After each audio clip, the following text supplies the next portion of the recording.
L'invité de la matinale. KTO Radio. Que savez-vous de l'animisme? Ces croyances attribuant une âme aux choses font parler jusqu'en France. La pensée écologique s'en revendique, certaines affaires judiciaires et tristement médiatiques en font l'écho. Et même un film tout juste sorti au cinéma, Rokia de Saïd Belktibia, traite des pratiques animistes dans les quartiers populaires. C'est l'occasion ce matin d'éclairer le sujet avec l'un des spécialistes de la question, Pierre Dira. Bonjour. Bonjour. Merci beaucoup d'être avec nous sur KTO Radio. Vous êtes théologien, consulteur du Dicaster pour le dialogue interreligieux.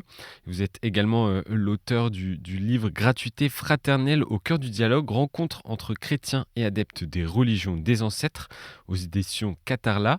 Alors, pour commencer, comment vous définiriez simplement l'animisme ? Alors, je pense qu'il faudrait remonter au 19e siècle, notamment avec celui qui est considéré comme le fondateur de l'ethnologie moderne, Taylor, qui a consacré une réflexion et qui peut même être considéré comme quelqu'un qui a précisé le terme animiste et qui entendait attribuer donc ce terme aux pratiques des peuples primitifs et qui en fait faisait une analogie entre les hommes et tout ce qui existe et pensait que toutes les choses étaient animées. Et cette théorie, en fait, qu'il développe, si je ne me trompe, autour des années 1871, 70 et suivant, il précisait que, en fait, le sens le plus important dans la définition, c'est de voir s'il n'y a pas dans toute chose un principe supérieur, une sorte de force vitale ou âme qui réside dans les lieux et dans les objets.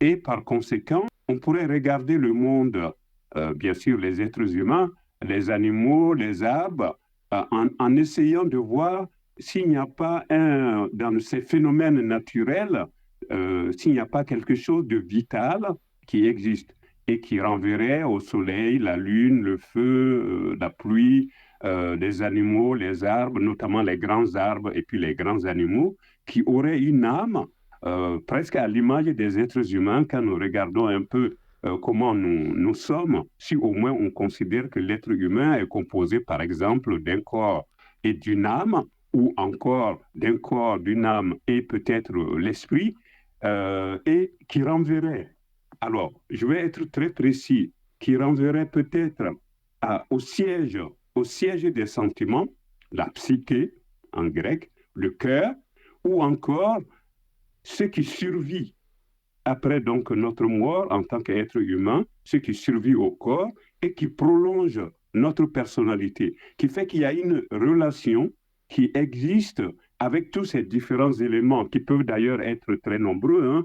Pour certains, il y aurait une âme, il y aurait donc le corps, ou ce qu'on voit, la réalité, et il y aurait peut-être une âme 1, une âme 2, une âme 3, une âme 4, etc., selon donc la conception plus ou moins philosophique des peuples qui pensent de cette façon. Donc, il y aurait un aspect... Est-ce qu'on peut parler de religion ou est-ce qu'on parle de philosophie de vie? Comment on le définit de cet aspect-là? Est-ce qu'on peut parler de religion quand on parle d'animisme?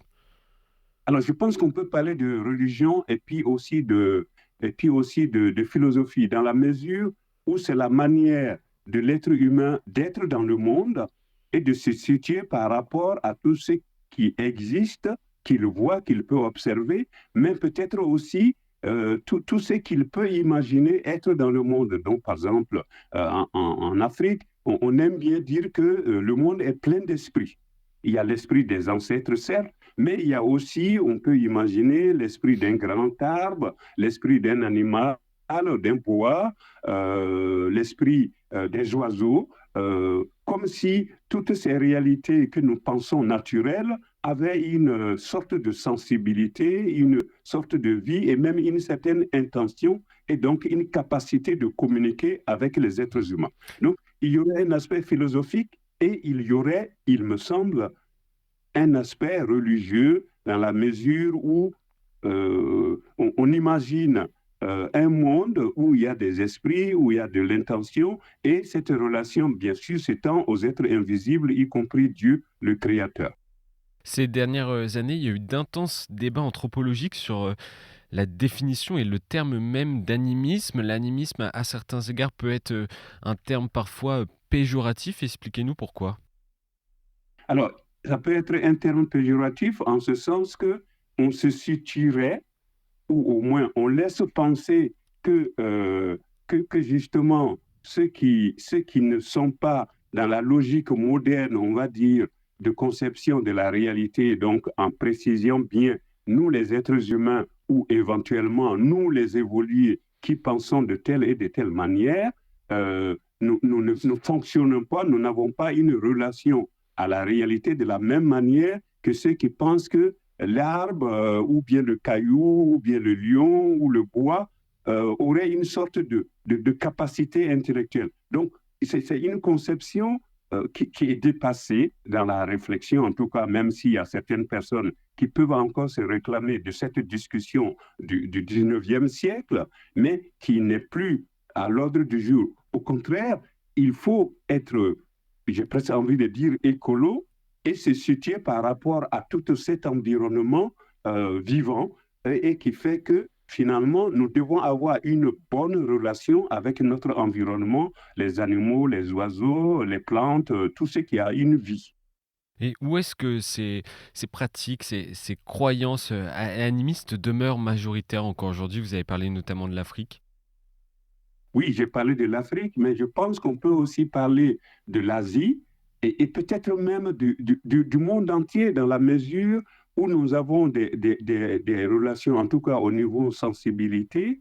Quand, par exemple, je vois nos catholiques à Lourdes caresser le rocher près de la grotte de la Vierge, ou quand je vois des Asiatiques ou des Africains toucher une statue dans nos églises, eh bien, il y a cette dimension de la relation de notre corps avec tout l'environnement, avec toutes les réalités spirituelles, toute la relation, tous les liens que nous essayons de tisser, soit avec un saint, soit avec les réalités invisibles avec lesquelles nous sommes en relation et que nous essayons donc de modeler notre existence en nous appuyant un peu sur tout ce que nous vivons intérieurement. Nous ne sommes pas que corps.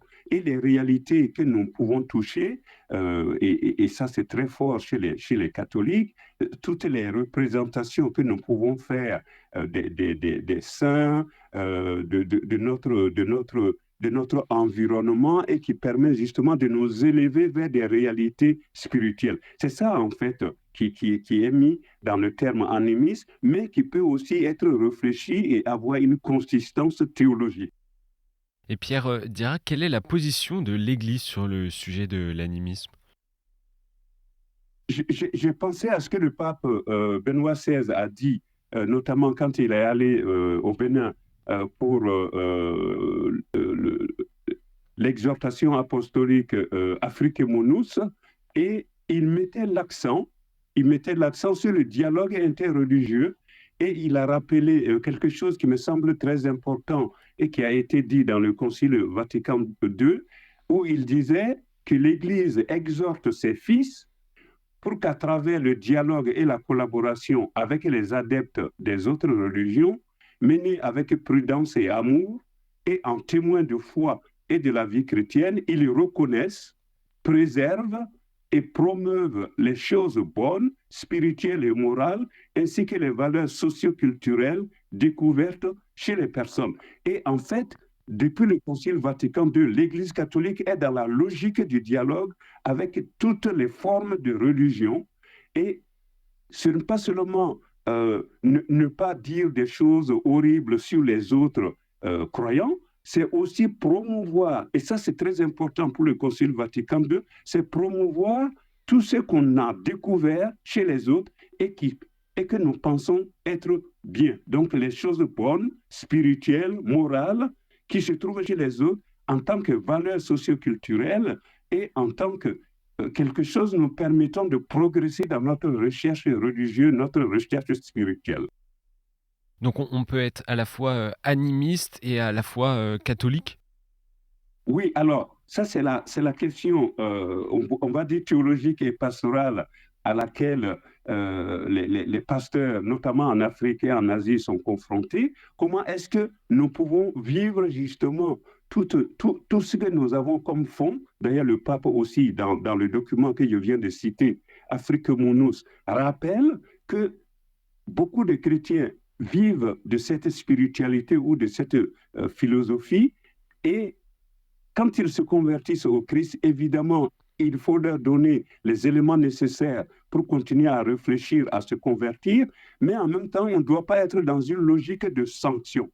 Et justement, il y a un Burkinabé qui a fait cette réflexion, qui a soutenu une thèse à l'Institut catholique de Paris il y a quelques années, et qui a écrit d'ailleurs un livre à partir de sa réflexion sur les rites funéraires et inculturation chrétienne en Afrique. Et il développe un certain nombre de points où il dit on pourrait prendre ces éléments et essayer de voir dans quelle mesure ces éléments ne peuvent pas venir enrichir justement le christianisme. Alors je donne simplement un exemple très rapidement.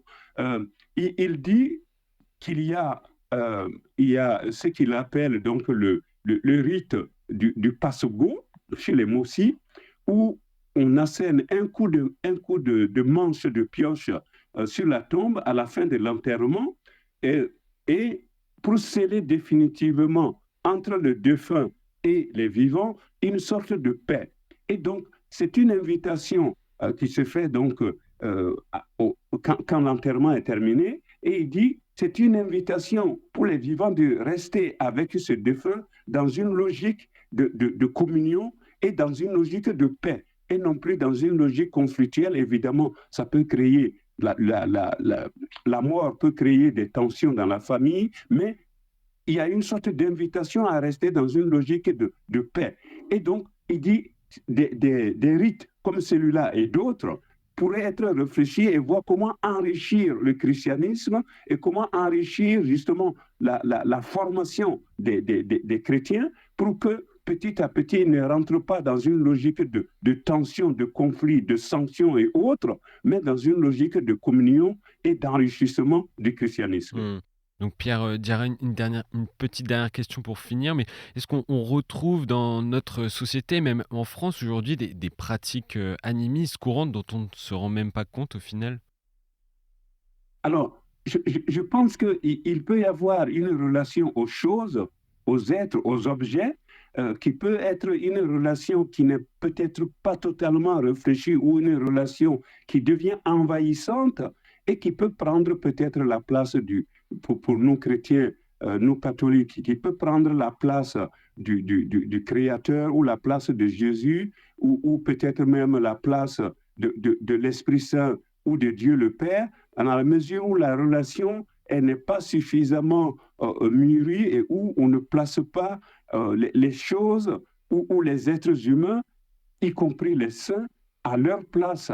Parce que pour les catholiques, en tout cas, le sauveur, c'est Jésus-Christ et nous devons, en tant que catholiques, en tant que chrétiens, être en relation avec la Trinité, donc le Père, le Fils et l'Esprit. Et cette relation doit être prioritaire. Et s'il y a d'autres relations avec des objets ou avec des êtres humains ou même des êtres plus ou moins spirituels, eh bien, il faut remettre chaque chose à sa place.